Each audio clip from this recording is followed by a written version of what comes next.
ये घटना जो मैं आप लोगों को बताने जा रहा हूँ, ये घटना 19 साल पहले की है। मेरे पिताजी का स्थानांतरण दिल्ली में हुआ था। यहाँ आने के बाद मेरे पिताजी ने पूर्वी दिल्ली के वेलकम इलाके में एक मकान किराए पर ले लिया था। नई जगह में जिंदगी सामान्य करने में थोड़ा वक्त लगा, मगर समय के साथ सब सामान्य हो गया। उस समय वहाँ एक तांत्रिक बहुत जाना माना जाता था, जिसे लोग माली जी कहा करते थे। मोहल्ला छोटा होने की वजह से उसने कम समय में काफी नाम कमा लिया था। उस वक्त लोगों में साक्षरता की कमी के कारण लोग डॉक्टर से पहले उसके पास ही जाना पसंद करते थे। लोग उसके पास अपनी परेशानी लेकर जाते थे और ठीक भी हो जाते थे। उसका धंधा काफी अच्छा चल रहा था। धीरे धीरे उसकी ख्याति पहुंचते हुए मेरी दादी के पास भी पहुंची। उन्होंने ने भी उसके द्वारा किए गए काम को देखने की इच्छा जताई। उस मोहल्ले में एक दिन पड़ोस में किसी औरत को किसी ऊपरी हवा की आमद हुई। वो अपने आपे में नहीं आ रही थी और उस पर सवार जो भी साया था उसे शांत नहीं होने दे रहा था। वो बस अपने बाल को खोलकर खेले जा रही थी।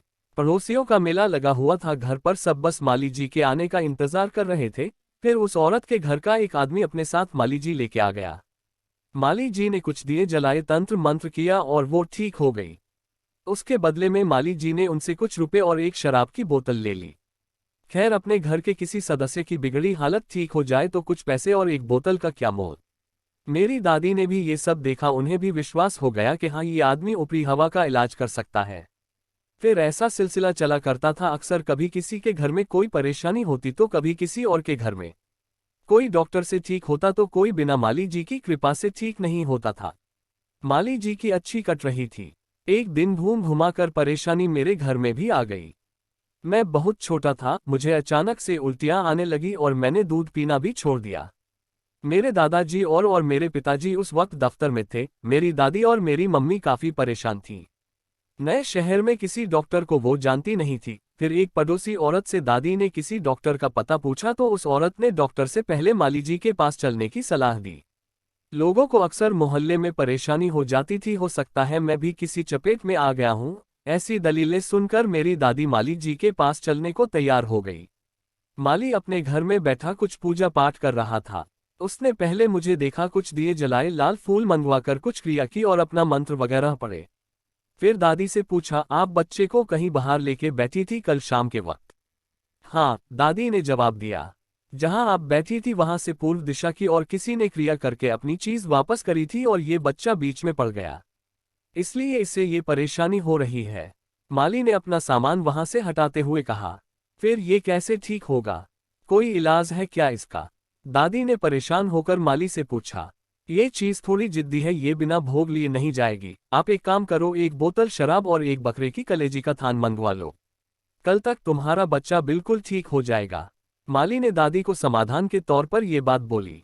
ठीक है, हम तो जानते नहीं हैं, मेरा छोटा बेटा आपको ये चीज दे जाएगा, दादी ने माली से कहा और फिर वहां से वापस अपने घर आ गईं। दादी ने घर आकर मेरे चाचा जी को कुछ पैसे दिए और एक शराब की बोतल और एक बकरे की कलेजी का थान माली के घर पहुंचा दिया। मेरी तबीयत अभी भी ठीक नहीं था। मम्मी ने जब इस बारे में दादी से पूछा तो उन्होंने कहा कि किसी तरह आज रात कट जाए, सुबह तक ठीक हो जाएगा, ऐसा बोले हैं माली जी ने। और मेरे पिताजी से इस बात को करने को दादी ने मना कर दिया। उसकी वजह ये थी कि पिताजी इन सब बातों पर जरा भी विश्वास नहीं करते थे, दादाजी तो थोड़ा बहुत कर भी लेते थे। इसलिए सभी को सख्त हिदायत दी गई कि ये बात पिताजी के सामने ना आए। खैर, शाम हुई और पिताजी घर आए। उन्होंने मुझे बीमार देखकर मुझे उठाया और डॉक्टर के पास ले गए। डॉक्टर ने कुछ दवाइयां दी और एक इंजेक्शन लगा दिया, जिससे मैं सो गया और फिर सुबह तक सोता ही रहा। सुबह उठा तो मैं ठीक था। अब दादी इसे माली का चमत्कार समझ रही थी और पिताजी डॉक्टर की दवा का असर। मोहल्ले के औरतों में अब मेरी दादी भी उस समूह में शामिल हो गई थी जो माली पर विश्वास करती थी। उस दिन के बाद से मेरे घर में अजीब ही हो गया, कभी मैं बीमार पड़ जाऊं तो कभी मेरा भाई। दादी दिन के हिसाब से माली के घर भोग भिजवा देती और हम बिना दवा के ही ठीक हो जाते।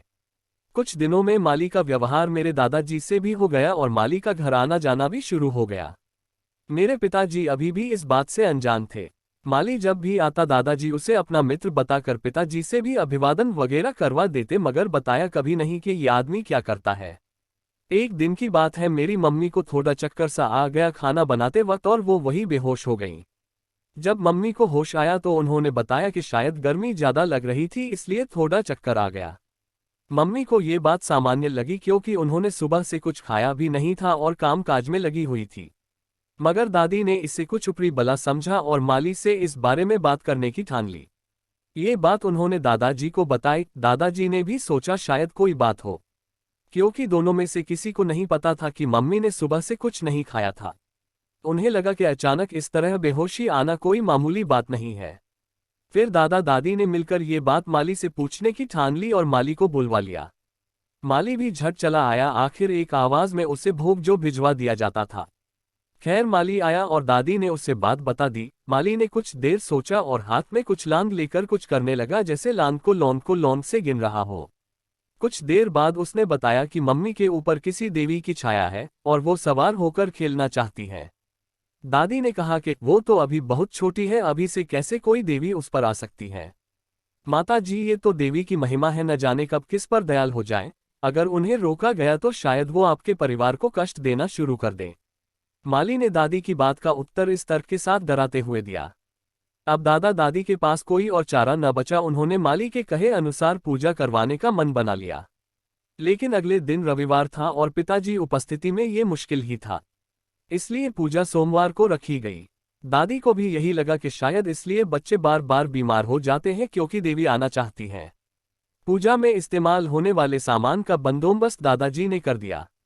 माली जी का आगमन हुआ। उन्होंने अपना पूजा पाठ का सारा सामान सजाकर पूरा माहौल तैयार कर लिया था। फिर दादी ने मम्मी को बुलाया। ना चाहते हुए भी मम्मी को जाना पड़ा। आखिर सास ससुर की बात कोई बहू कैसे टाल सकती है। फिर माली ने कुछ दिए जलाए और लाल फूल और कोयले की आग में कुछ लोहबान और घी गुड़ डालकर कुछ मंत्र पढ़ने शुरू किए और दादा दादी को भी बोल के मन ही मन माता का आवाहन करो सो दादा दादी करने लगे। कुछ देर बाद मम्मी पर कोई सवारी आई और जय जय गूंजने लगी। काफी प्रचन्नता के साथ मम्मी पर उस सवारी का असर था। खेलते खेलते हाथों की चूड़ियां टूटकर हाथों में कई जगह लगी गईं और खून निकलने लगा। दोनों हाथ लहूलुहान हो गए। इसी प्रचन्नता देखकर दादा दादी पेट के बल लेट गए और श्रद्धा से प्रचन्नता की जगह सौम्य रूप की प्रार्थना करने लगे। फिर माली ने कुछ मंत्र बुदाते हुए लोटे में रखे पानी को हाथ में लिए और मम्मी के ऊपर फेंक दिया। इससे खेलना रुक गया और मम्मी एकदम से पीछे गिर गईं। कुछ देर बाद मम्मी को होश आया तो दादी ने मम्मी को उठाया और अंदर ले गईं और हाथ में दवा वगैरह लगा दी। फिर सारी बात बता दी कि क्या क्या हुआ था, क्योंकि मम्मी को तो तब होश ही नहीं था। इधर माली ने दादाजी से कहा कि अब तो आपको घबराने की कोई बात नहीं है। अब तो देवी स्वयं आ गई हैं आप लोगों की रक्षा के लिए। दादाजी ने अनमने मिजाज से इस बात को स्वीकार किया और माली को विदा कर दिया। दादा दादी इस बात को लेकर परेशान थे कि अगर इसी तरह हर बार सवारी आई तो बहू को बहुत कष्ट होगा। हमारे परिवार में तो कोई कुल देवी भी नहीं, तो फिर ये सवारी कैसे आ गई। शाम को जब पिताजी घर आए तो उन्होंने मम्मी के हाथों में चोट के निशान देखे और फिर दादी ने सारी बात पिताजी को बता दी। पिताजी काफी नाराज हुए कि ये कौन सी मुसीबत हाथ लग गई। माली के विषय में तो ये कहा कि वो अगर दोबारा घर में आया तो उसकी टांगे हाथ में दे दूंगा। उस दिन के बाद से घर में अलग ही माहौल हो गया। सोमवार को मम्मी पर सवारी आने लगी और शांत करने के लिए माली को बुलाया जाता और माली की अच्छी खासी दावत का इंतजाम हो जाता। मम्मी को जो चोट लगे वो अलग। मम्मी इन सब बातों से बहुत ज्यादा उब गई थी, जिसे कहा जा सकता है कि पीड़ित हो गई थी। काफी परेशान हो जाने पर एक दिन मम्मी ने सारी बात मेरे सबसे बड़े मामा जी को चिट्ठी में लिखकर बता दी। क्योंकि उस जमाने में फोन बहुत कम हुआ करते थे। जवाब में मामा जी ने आने का दिन निश्चय करके आने की सूचना दी।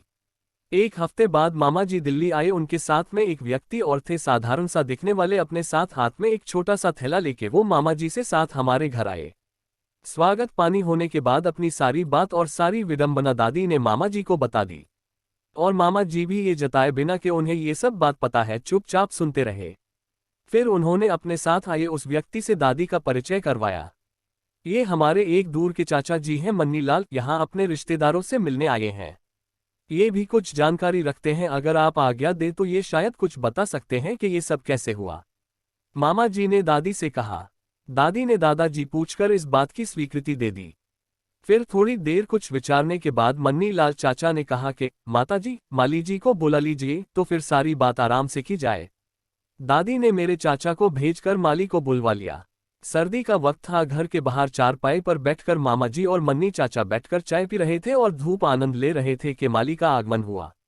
दादी ने मामा जी लोग का परिचय करवाया। थोड़ी हाल खैरियत की बात के बाद मामा जी ने माली से पूछा, अपने ही पूजा करके मेरी बहन पर देवी की सवारी करवाए है न? हाँ, पूजा तो मैंने ही की थी, मगर देवी खुद आना चाहती थी। माली से जवाब दिया। कौन सी देवी है वो? मन्नी लाल चाचा ने सवाल किया। ये तो आप खुद ही पूछ लीजिए, कोई आपके परिवार की होंगी। माली ने दादाजी तरफ देखकर कहा। दादाजी ने जवाब दिया, हमारे परिवार में तो कोई कुलदेवी नहीं है। तो फिर कोई और होंगी बचपन में जिनका दर्शन हुआ होगा। माली ने कहा। यहाँ उसका तात्पर्य चेचक से था, उसे भी देवी का दर्शन कहा जाता है, और ये भी कहा जाता है कि जिस देवी का दर्शन विकट रूप से होता है उनकी कृपा भी उसी तरह होती है, और कभी कभी उस देवी की सवारी भी आने लगती है। यही बात माली भी समझाने की कोशिश कर रहा था। इसे तो बचपन में भी कभी कोई दर्शन नहीं हुआ, मेरे मामा जी ने जवाब दिया। तो फिर देवी से ही पूछ लेते हैं न, मैं मनाऊंगा तो वो अभी खेलने लगेंगी। माली ने खुद को फंसता देख इस तरह डराने की कोशिश की। ठीक है, चलिए ऐसा ही किया जाए। आखिर वो देवी है कौन सी जो ऐसे परेशान कर रही हैं? मन्नी चाचा ने माली से कहा। ठीक है, आइए, लेकिन डरना मत, माली ने होशियार किया। मन्नी चाचा ने हंसते हुए कहा, अगर डर भी गए तो आप है ना।